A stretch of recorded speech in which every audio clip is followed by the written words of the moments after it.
Ladies and gentlemen, tonight we gather not in celebration, not in certainty, but in reflection.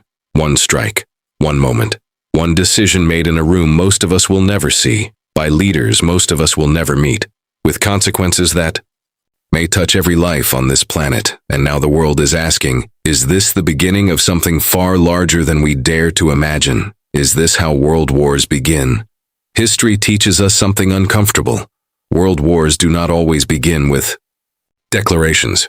They do not always begin with marching bands or formal announcements. Sometimes they begin with a single spark, a single strike, a single miscalculation, a single assumption that the other side will not respond. Tonight, we must look beyond headlines, beyond hashtags, beyond political loyalties. We must look at the deeper question, how fragile is peace in our modern world? Because peace is not the absence of weapons. Peace is the presence of restraint, and restraint is under pressure.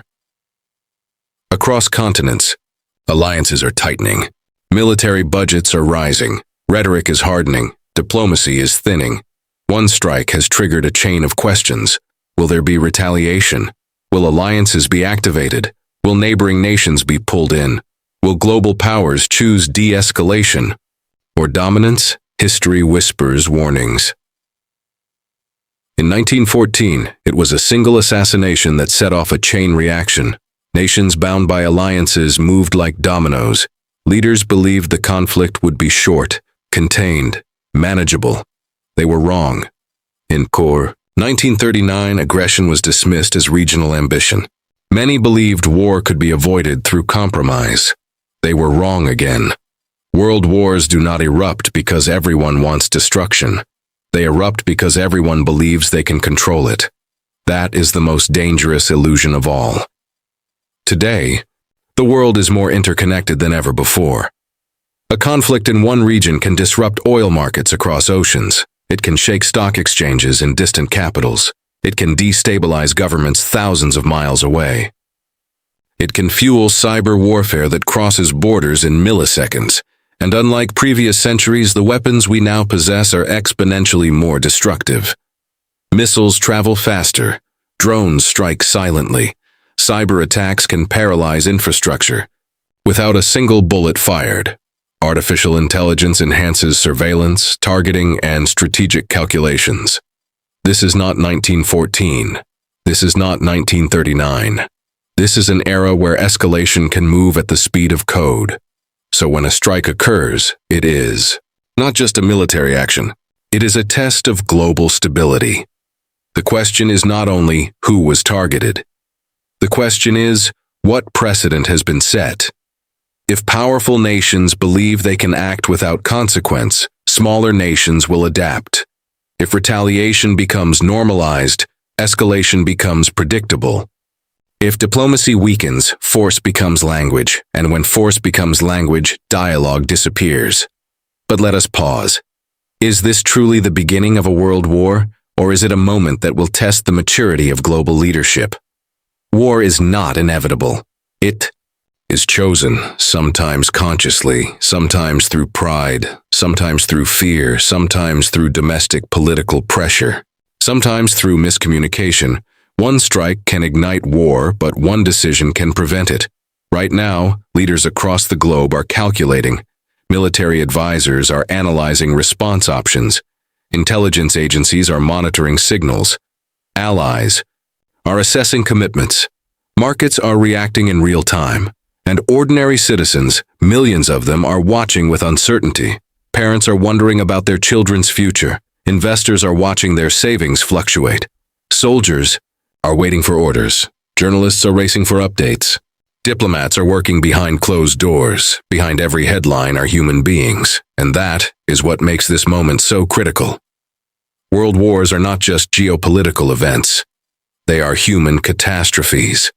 They redraw maps. But they also redraw lives. They create widows. They create refugees. They create economic collapse. They create generational trauma. No leader openly seeks that outcome. But history shows us that leaders sometimes drift toward it, not because they want destruction, but because they refuse to appear weak. Pride is often louder than wisdom, and fear is often stronger than patience. The modern battlefield is no longer limited to land, sea, and air. It now includes cyberspace. It includes financial systems. It includes information warfare. A world war today would not only involve tanks and aircraft, it would involve banking networks shutting down, satellite systems being targeted, energy grids collapsing, digital misinformation spreading faster than truth, and the psychological impact would be global. This is why the phrase world war carries such gravity. It is not simply about armies clashing, it is about systems collapsing, it is about global order shifting. So we must ask, is this strike a strategic move within a contained conflict? Or is it the first domino in a chain reaction? The answer lies not only in military capability, but in political will. Will leaders choose retaliation or restraint? Will they prioritize national pride or global stability? Will they listen to generals or diplomats? In moments like this, the loudest voices are often the most dangerous. Calls for immediate retaliation, calls for overwhelming force, calls for demonstrating strength at any cost. But true strength is not impulsive. True strength is controlled. The strongest nations are not those that strike first. They are those that understand consequences. Let us remember something essential. War is easy to start. It is almost impossible to control. Once missiles fly, control diminishes.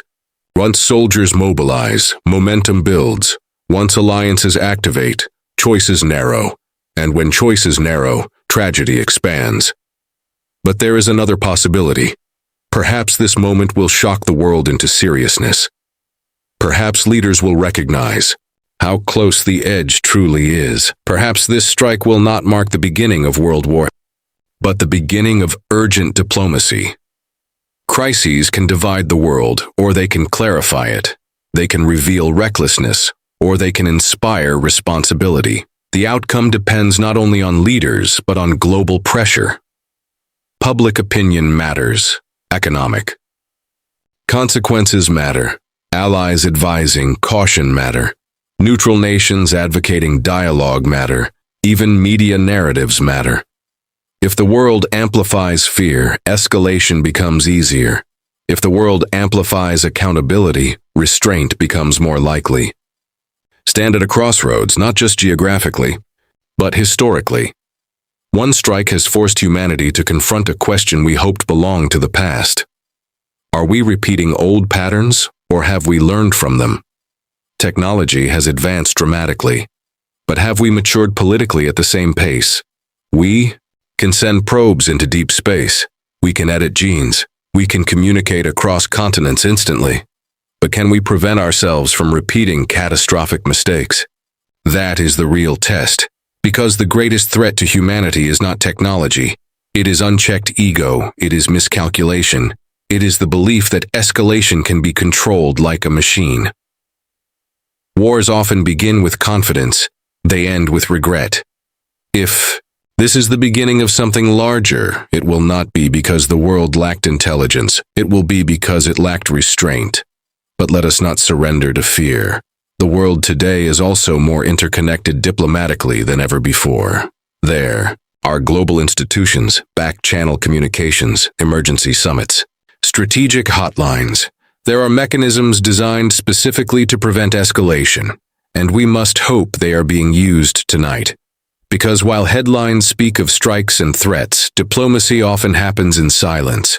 It happens in secure rooms, in private calls, in urgent negotiations. The public sees tension, but sometimes de-escalation is unfolding quietly behind the scenes. That is the hope we must hold on to. Not blind optimism, but realistic hope. Hope grounded in the understanding that war benefits no one in the long term. Even victors lose, economically, morally, psychologically. The true victory in moments like this is prevention. So is this the beginning of World War? The honest answer is this. It could be, if leaders allow pride to dominate. It could be, if retaliation escalates beyond control. It could be, if alliances lock nations into automatic responses. But it could also be something else. It could be a wake-up call. It could be the moment the world recognizes how close it stands to the edge. It could be the crisis that forces new diplomatic frameworks. It could be the shock that prevents future recklessness. History is not predetermined. It is shaped by decisions. One strike has happened, but what happens next will define the era. Will we move toward dialogue or toward destruction? Will we choose strategic patience or emotional reaction? The world is watching, markets are watching, allies are watching, adversaries are watching, and future generations, though silent, are depending on what happens now. Because if this becomes a world war, it will not only define our politics, it will define our legacy. Let us remember, the power to destroy has never been greater, but neither has the capacity for communication. The tools for war are advanced, but so are the tools for diplomacy. The question is not whether we have options. The question is, which option will be chosen? One strike has created 100 questions, but the most important question is this: will humanity choose wisdom over pride? Will leaders recognize that strength is not proven through escalation, but through control? Will we prove that we have learned from history, or will history repeat itself with even greater consequences? The world stands at a moment of tension. But tension is not destiny, it is a test, and how we respond to this test will echo for decades. Let this not be the beginning of a world war. Let it be the moment the world realized how easily one could begin, and decided not to allow it. Because peace is not automatic, it is deliberate. It is defended not only by armies, but by restraint. One strike has been made. Now the world must decide what story it wants to write next. Thank you.